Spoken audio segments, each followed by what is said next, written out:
நீதித்துறை நடவடிக்கைகளில் தவறு செய்யும் நீதிபதிகளை தண்டிக்க என்ன நடவடிக்கை எடுக்கப்பட்டுள்ளது என மதிமுக பொதுச் செயலாளர் வைகோ கேள்வி எழுப்பியுள்ளார்.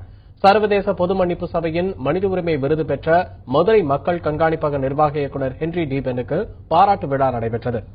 மதுரையில் நடந்த இந்த விழாவில் பங்கேற்ற வைகோ பின்னர் செய்தியாளர்களிடம் பேசினார்.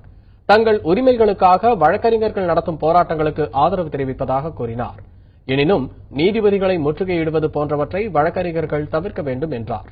வழக்கறிஞர்கள் மூலம் நீதிபதிகள் பணம் பெறுவதாக குற்றச்சாட்டுகள் வருவதாக குறிப்பிட்ட வைகோ, இதுபோன்ற தவறு செய்யும் நீதிபதிகளை தண்டிக்க என்ன நடவடிக்கை என்றும் கேள்வி எழுப்பினார்.